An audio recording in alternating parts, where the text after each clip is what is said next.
Top of the top.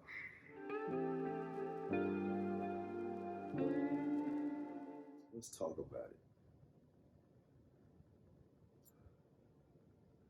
This morning,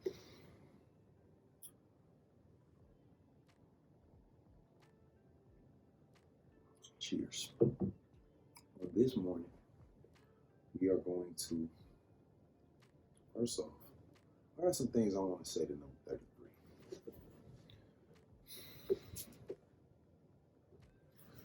Well, this is 23. GOAT. Well, my GOAT. Well, that's another video. We'll get into that on another one. We talking about Scottie Pippen. I was trying to find anything remotely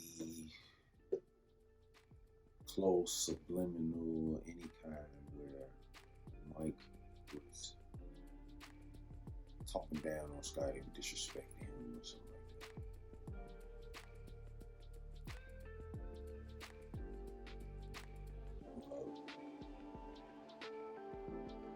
that. I couldn't find nothing.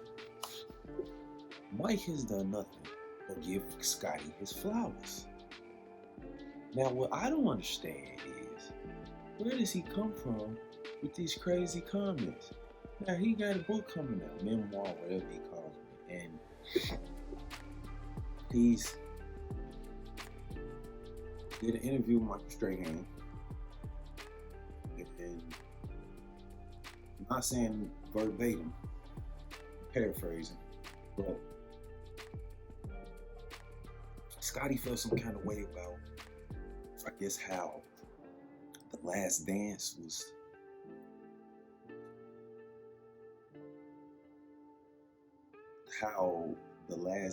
was basically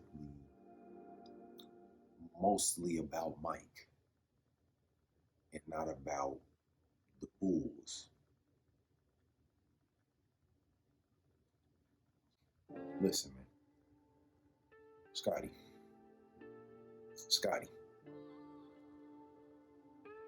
Why are you doing that, man? I told you I couldn't find nothing where Mike was talking down on Scottie. Every Mike clip interview, even went back and watched The Last Dance. I'm actually watching it right now. But you know, I haven't seen nothing in there where he's talking down on Scottie. Scottie ain't shit. Scottie wouldn't have been nothing without me. He this, he that, he that.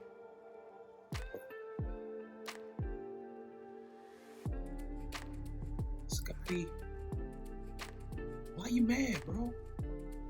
Hall of Famer. I told you he's one of my favorite forwards.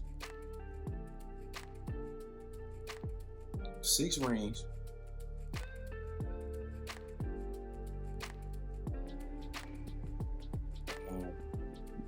Athletic, one of the most athletic players from the 90s era that could do everything.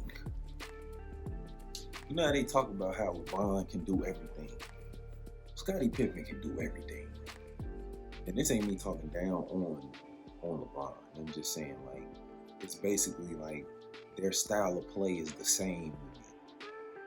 LeBron has the athletic edge and he has the better offensive game, and I feel he's better passing.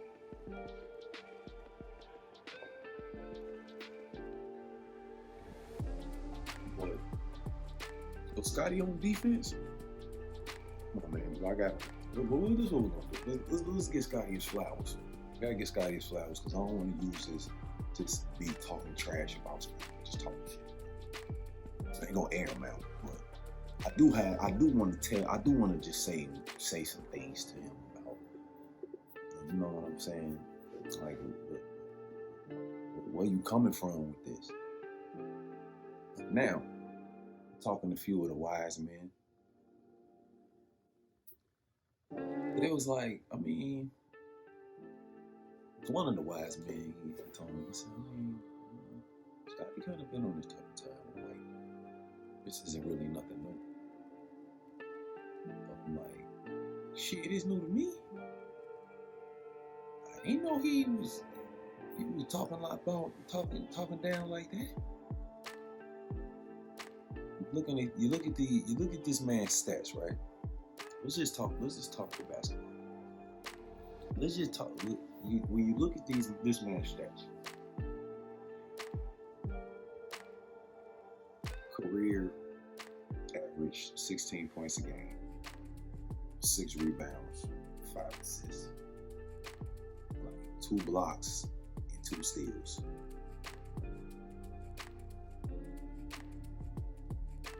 Now, y'all probably gonna be like, I mean, well, his numbers ain't crazy.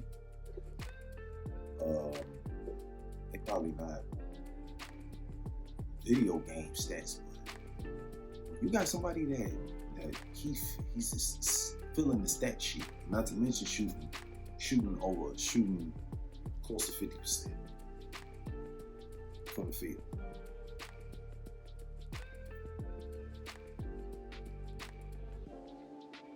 Second 3 wingspan.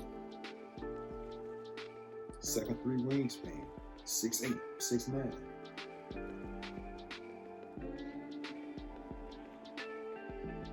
Athletic as hell.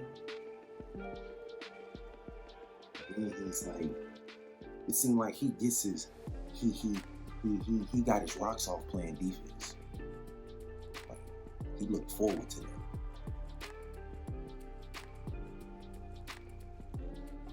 Which took a lot of pressure off Mike.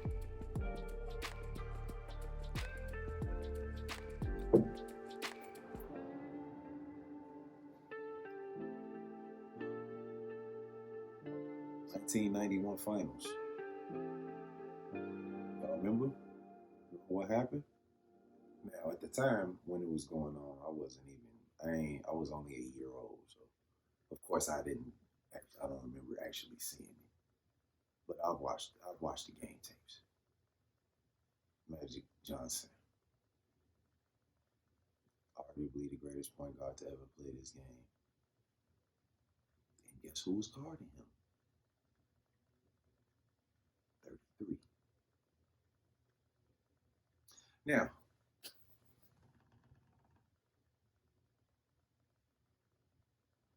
notice, like, game 1, Mike tried to guard Magic. Mike 6'6", 190, almost 200. I think he was. I don't even think Mike was 200. I think. Anyway, Michael Jordan being Michael Jordan, Mike tried his luck to guard Magic. It wasn't working because Magic is 6'9", so taller. So he just looking over Mike. Now, when you put Scotty on him, the whole series changed. The Lakers never won another game. Scotty took on the defensive assignment to stop the Lakers' best player, best ball handler.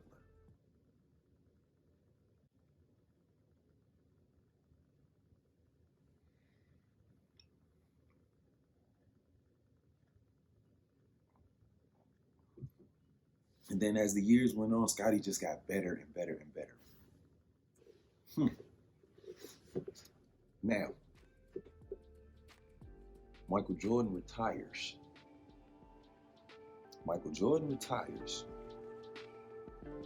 Scotty's the #1 guy on the Bulls. He almost got them to, what is it, the Eastern Conference Finals? Yeah. He almost got them to the Eastern Conference Finals. If it wasn't for some shady officiating in Madison Square Garden.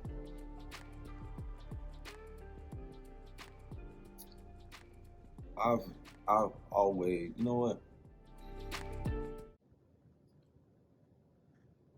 This how y'all know I'm a real Bulls fan. Because to this day, I hate the Knicks, I hate the Pistons, I hate the Cavaliers. Let me not say hate, that's a strong word. I don't really care for them. I'll just say that. Because during the Mike and Scotty era, I'm gonna say it like that because Scotty feels he wasn't getting the respect that he deserved. So let me give him his flowers. During the Mike and Scotty era, the Knicks, the Pistons, the Cavaliers were the teams in the East that was basically the Bulls' rivals. And it carried on to the postseason. Year after year after year. We know the story. Before the Bulls started winning, who they kept running into? The bad boy Pistons. Bad boy Pistons. Isaiah Thomas. When they finally knocked them off, then the Knicks was coming up. Cavaliers was always a solid team. I did my research. They say Craig Elo and Mark Price was the original Splash Brothers. To mention they had Ron Harper, who became a Bull later.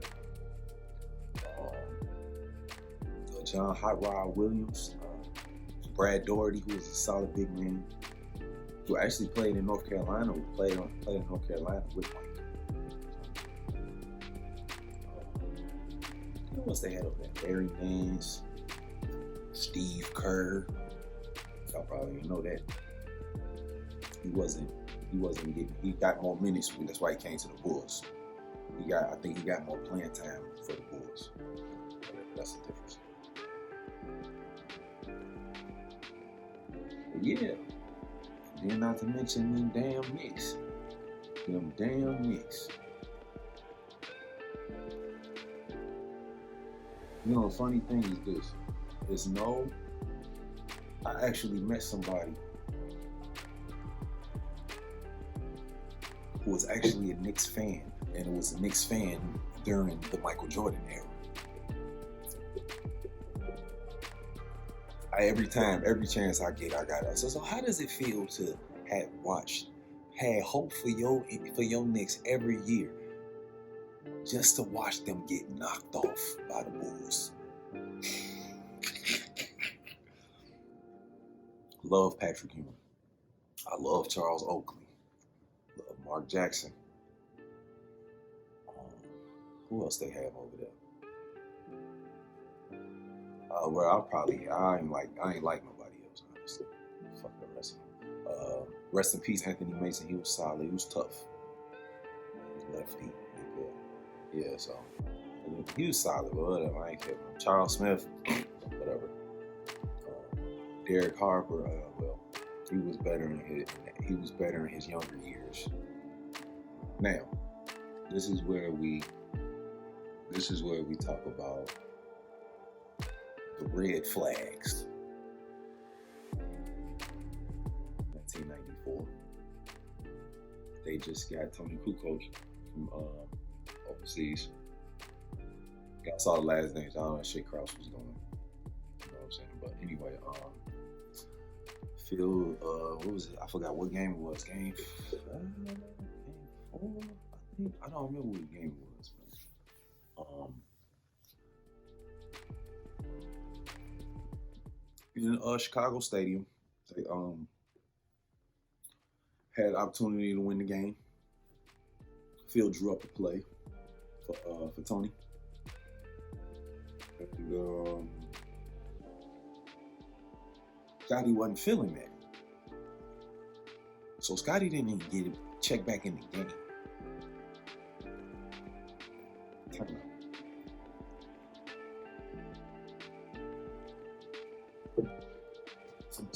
I'm bumping the stuff for joint for this. I can't fully remember the question.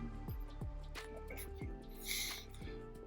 I think we're getting stuff.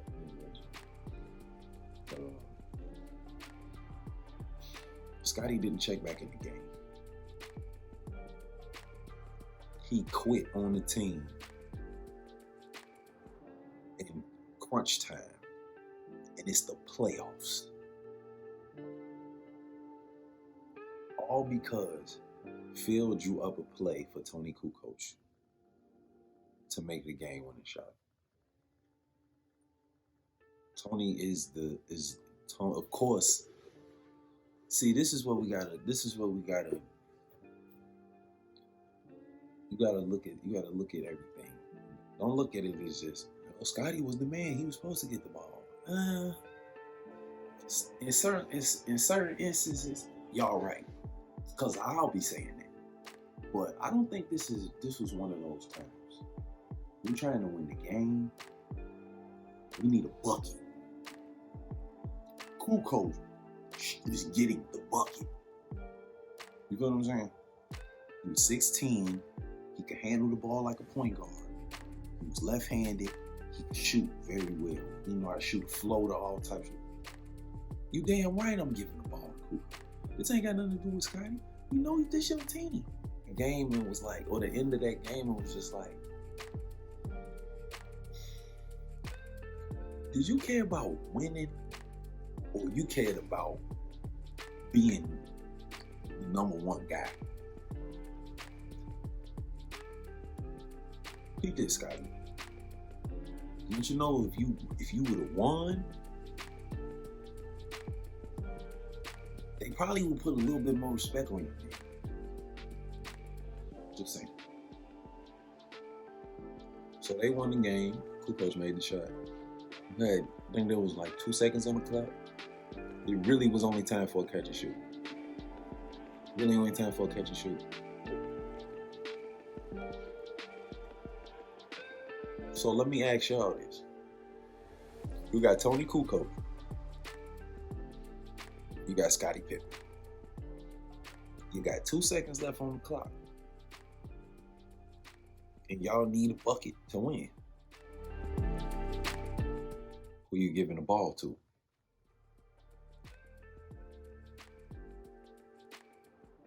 Are you gonna give the ball to the guy that you know is gonna make the bucket? Or you gonna give it to the guy who is the number one guy, but isn't known for taking those shots? How many game winning shots Scotty made? Come on, man. Let's be real.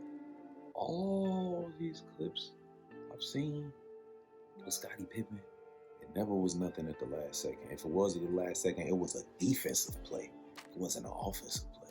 Oh, get a ball to Scotty. No. I don't know. I think it might have been one time I don't know. I could be wrong. That's why I said y'all hit the comments and y'all tell me. Y'all tell me. So if I'm wrong, y'all can send me the clip so I can see Scotty actually making the game on the shot. And I'm referring to any time when he was on the Bulls, whatever year, it don't matter. How can you trust somebody that has the mentality like that? And he even said on The Last Dance, he said he felt bad about that, but he said if he could do it again, he probably wouldn't change nothing.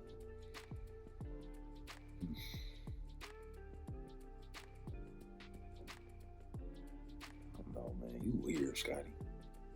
You weird.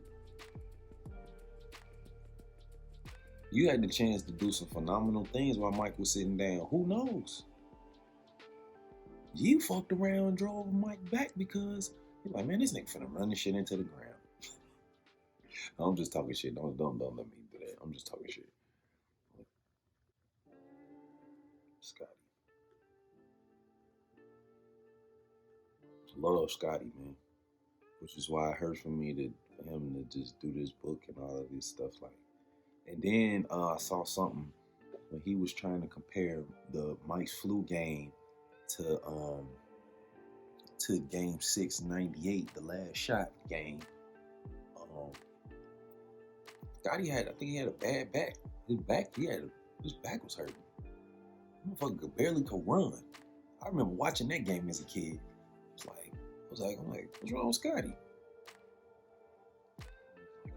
See this, and during this time, when you a kid, you just watching basketball. You're not listening to the commentary, but they're talking about it. But I'm like, what's wrong with Scotty? I just know Scotty didn't look like Scotty.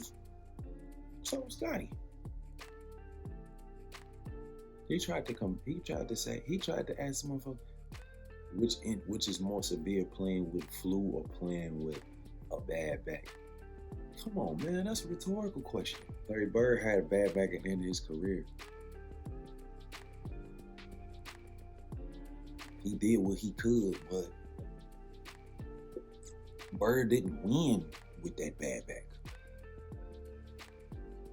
So, I don't know, I'm trying to think. I can't think of no other players that have back problems in NBA history. I don't know. Hit the comments and let me know. But I thought that was disturbing when I saw that interview. That was a whole nother interview. That wasn't even the Michael Strahan shit. This was some whole other shit. I'm like, what's up with this nigga? Let's call a spade a spade. His heart is always, we always question this with him.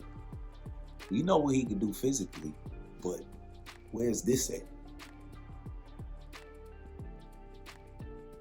How big is this? Not so much. Which is probably why you caught the heat that you caught, especially towards the end of your career. Well, at least the end of the championship run.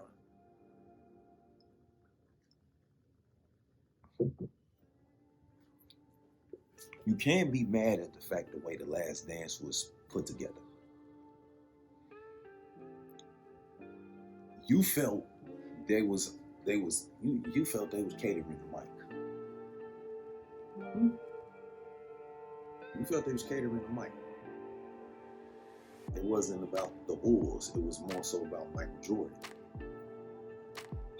This dance is mostly about the Bulls' last championship season. Now, because of how you was carrying yourself, how you was acting for this last year, they kind of blasting you a little bit. They point out all the bullshit you did. How you gonna quit on the squad in the playoff game? If y'all want to, I could do a LeBron James, Scottie Pippen comparison. But I'm not doing it on the resume because I'm not doing it on that. That's too easy. That's too easy. Of course, you could look at the resume and be like, but I mean, it's a lot of shit I could point out on both sides that y'all probably wouldn't even pay attention to. But anyway, so you get Jordan back. Y'all come back. Y'all go on the run. Y'all try to get the champ. Y'all try to win championship '95. But Shaq and them knocked y'all off. Mike wasn't Mike. But it felt like, I don't know. Scottie could have stepped up. Mike wasn't really in basketball shape because he had just came back from playing baseball for 18 months.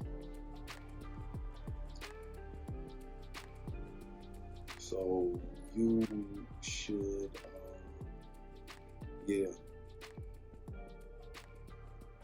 probably should have stepped up some more in 1995. Because I heard all year when I said the Bulls was barely at their head above water before Mike came back.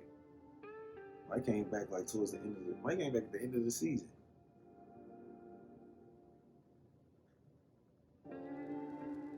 Why you didn't step up, Scottie? You was leading the league in steals that year. He was the guy. He was supposed to be the guy.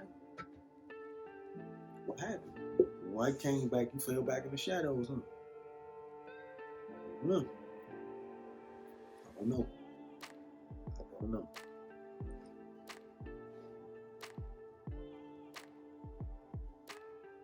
Now,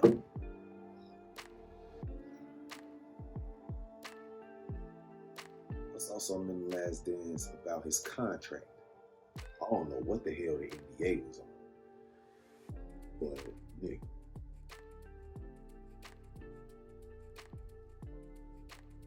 Mike and Scottie was like the two best players in the league.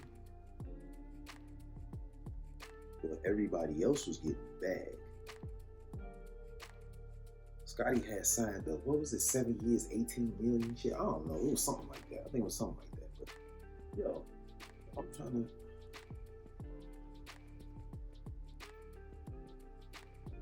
money is so different now. These things just get bags these days.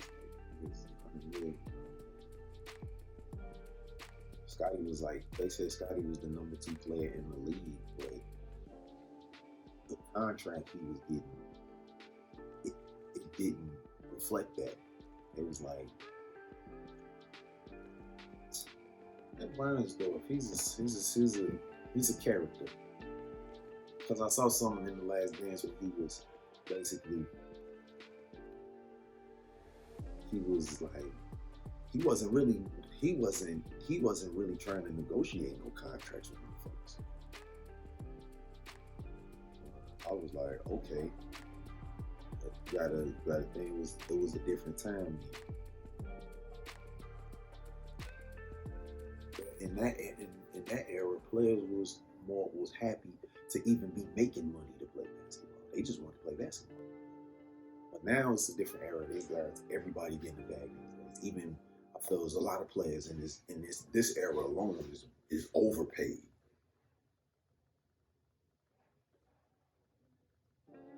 Scotty had a bullshit contract. Scotty could have been MVP. You had a chance to be MVP while Mike was out. And it was looking like he was on the verge of getting there. What was he averaging in 1994? Let's check.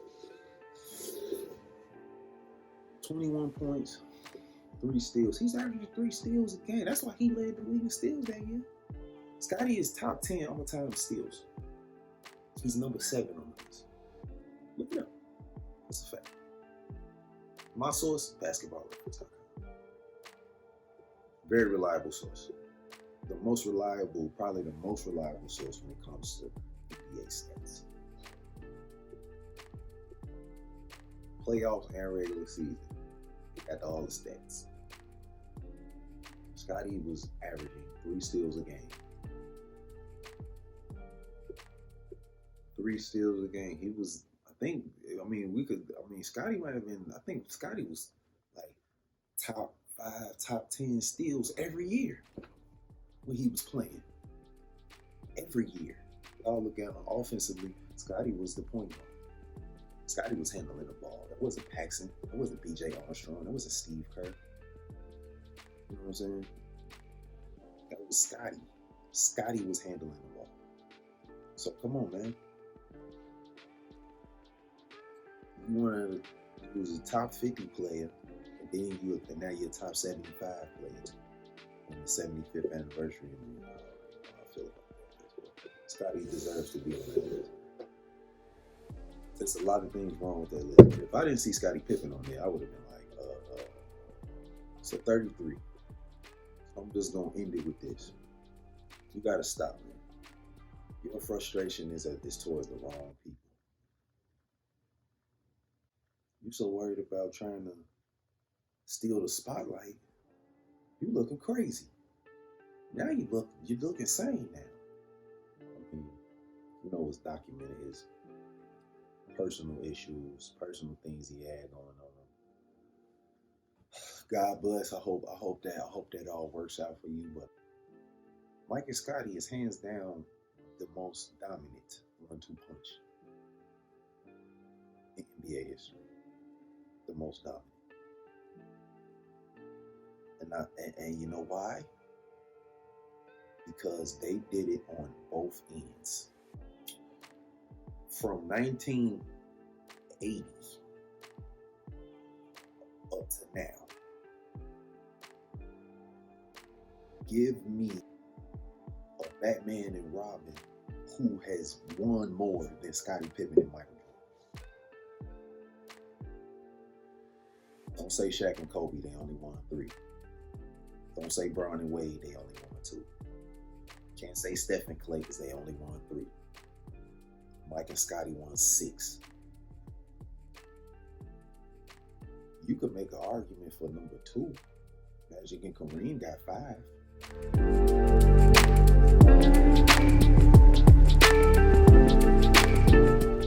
Duncan and Tony Parker. Well, they got 5. 4. Let me say 4. Tony Parker wasn't there all 5 and 4. They got 4. I'm a statistician. looked it up. If I miss something, please inform me. Please name a duo that has won more winning counting than Scottie Pippen and Michael Jordan. Don't worry, the comment button will be open. Feel free. Please correct me if I'm wrong. I'm trying to think of all the 1-2 punches from I can't. It's the Bulls. Michael Jordan and Scottie Pippen. They have one more. They got 6. So what are we talking about? Scottie, we respect you. Mike has even said it. I wouldn't have won without Scottie. I didn't win without Scottie. The man himself has given him his flowers. Why are you secretly shooting at Mike? Because of what the media did. The media gave him that spotlight. Really? Mike wanted to be the best of the best. If your mind would have been on the same type of time Mike was on, how far he could have fucking won 10 championships. You could have maybe won one without him. Who knows? Maybe. If your demeanor would have changed, you would have been more locked in on just being the best. Making your team the best.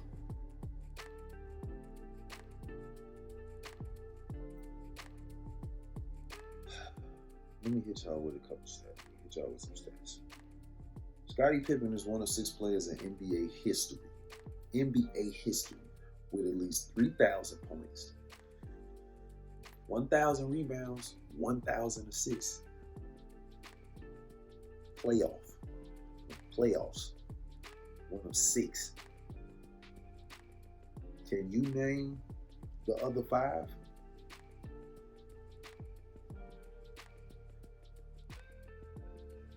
But the other 5 really doesn't matter because guess what? Scottie Pippen is one of the 6. We gave that Scottie. Come on, 33. Listen, big homie. Why you mad at the people that put the Last Dance together? They did that shit. Mike just told his side of the story. Come on, man. God bless you, though, 33. What more do you want, Scottie? What more do you want, Scottie? Michael Jordan has said it. He has given you your flowers. Calm all this shit down, man. Chicago will ever love you. But what we's not loving is how you going in life like this. Come on now. I don't think the Last Dance tarnished Scottie's legacy anyway, because at the end of the day, Scottie's still Scottie. We just seen, kind of just learned how his mentality as him as a person looking at the Last Dance. Well, at least I did. I ain't know Scottie was like that. I think if he was working as hard as Mike, he could have got a couple MVP awards. He might have fucked around. You know what I'm saying? He could have. It's possible. It's just Mike was that much hungrier and that much obsessed with being the best. Obsessed. I don't think Scottie was obsessed with being the best. You showed your softness. What it said. Just imagine if Scottie would have had the mentality that Mike had. I'm telling y'all, we talking 10 of them things, Chicago. Every time we go to the UC, we could look up at look in the rafters, and we see them 10 banners up there in Chicago.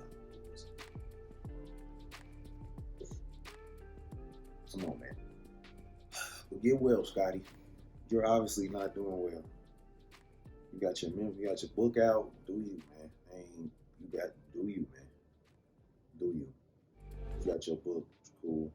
I think I might cop it just to see. I want to see what else crazy shit you just said. What crazy shit you just said? I need to see. I want to read this shit now. We talking this crazy about this shit. Like, what else? What else you saying?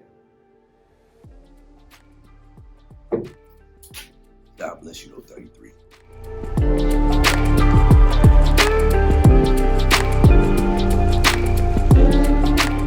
What y'all been smoking lately? Okay, well, I just got some shit called cereal milk recently. I'll let y'all know how that is. But I want to introduce y'all to this new scale I'm doing. I'm gonna call this the chronic scale. So basically, I'm gonna rate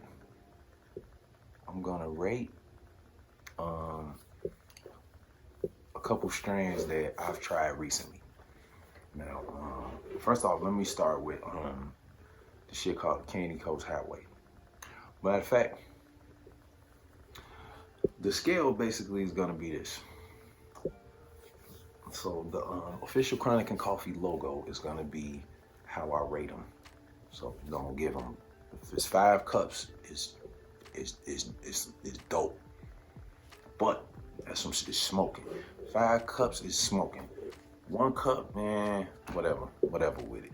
You know? So, I had some shit called Candy Coast Highway.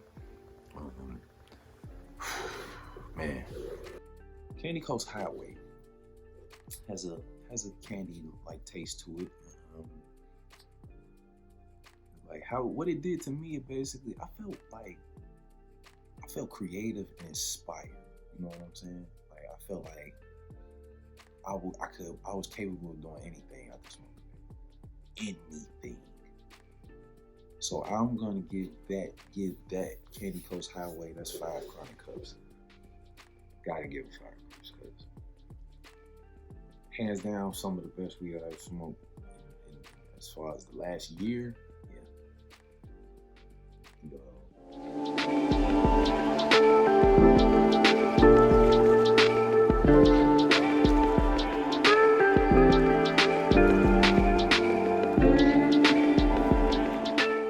Surf and Calico.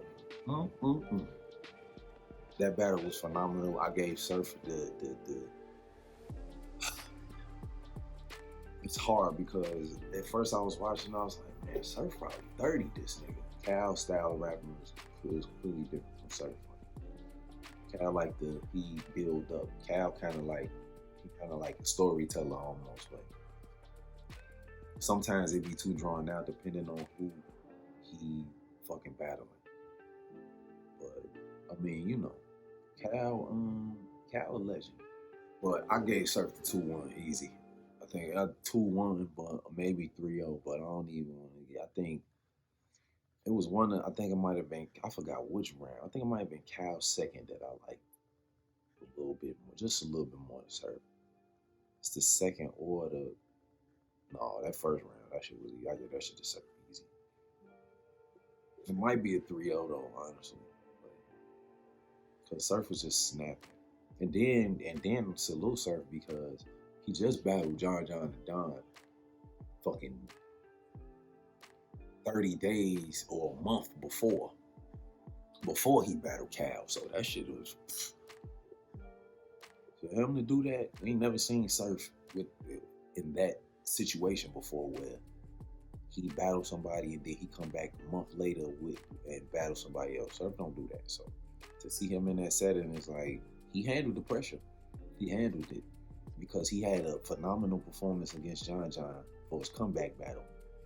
And then he got to go against Cal, and then he went up against Cal a month later on the Drake card. So it was like, shit was fucking phenomenal. So you gotta give it to Surf. You gotta give Surf his respect. When they challenge him, he coming to play. He gonna come to play. He's not gonna play with you. He's not gonna play with you. He gonna come to play. He gonna come to play. So now y'all can leave Surf the fuck alone and let that nigga do him. Surf do as him. Does Surf is Surf for a reason.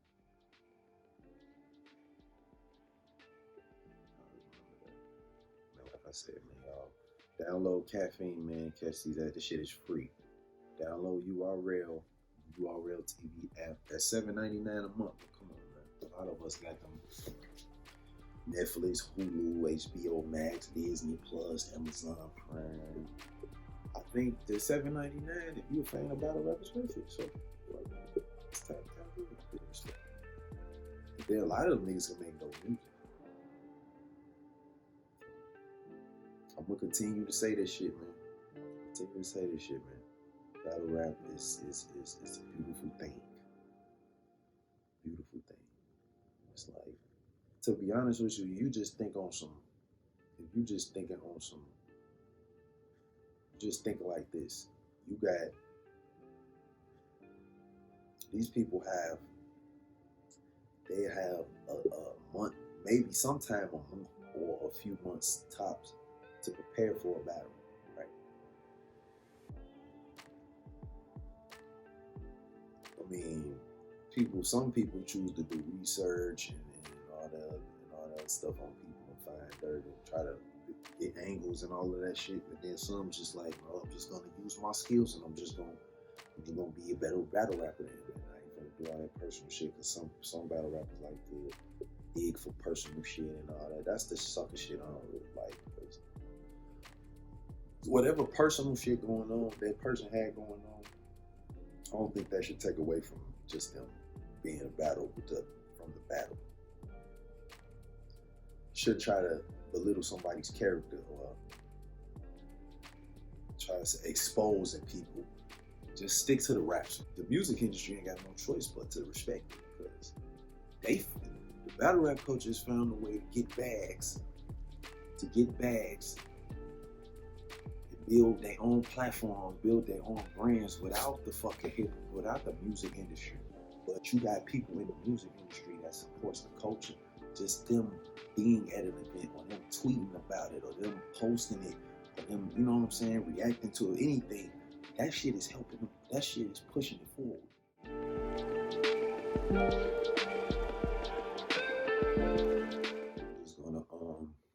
I'm just gonna say rest in peace to young Dolph. He was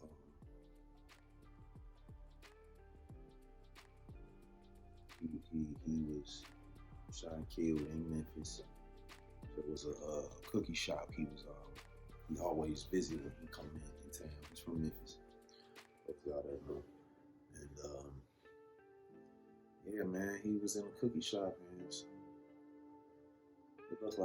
it looked like he was probably being watched. Somebody was following him or something. You know, somebody was following him and shot at him in the cookie store. Say he returned fire, but he didn't make it. Like, the people that hate you the most, but from the same place. From the same place.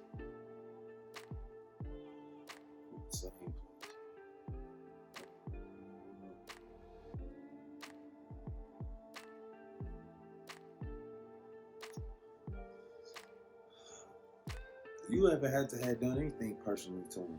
They don't want to see you make it. Dolph is an inspiration, man. How many people y'all know go independent, be independent, make millions of dollars? Then you have businesses. You got businesses, your own businesses, and everything.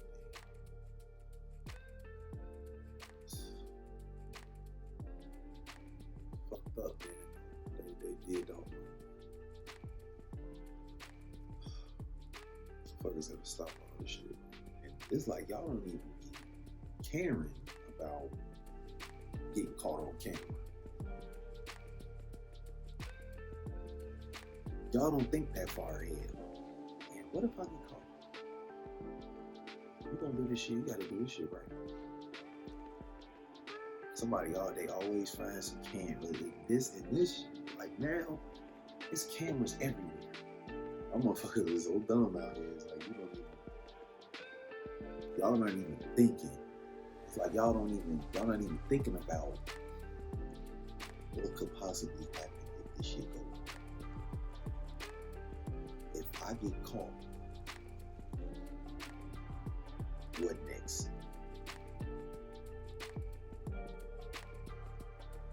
Dolph is loved and respected all over. And then y'all wild as hell. Y'all just shot somebody's business up too. Y'all shot somebody's whole business up because y'all wanted Dolph go. That's crazy. But rest in peace, young Dolph, man. Prayers and condolences to his family, man, his kids, man. I know it's fucked up. His wife is fucked up, man. It really is. It's fucked up. It's really fucked up. That somebody's family has to deal with this kind of shit. Especially when the man is especially when the man is out here. Make a difference. We all got a pass. We all got a pass. Sometimes what you done in your past will catch up to you, but this shit, I don't know. Streets are the streets, though. Cold, ruthless, ain't no rules, man. You just gotta move accordingly. Be smart, keep your eyes open. Rest in peace, though.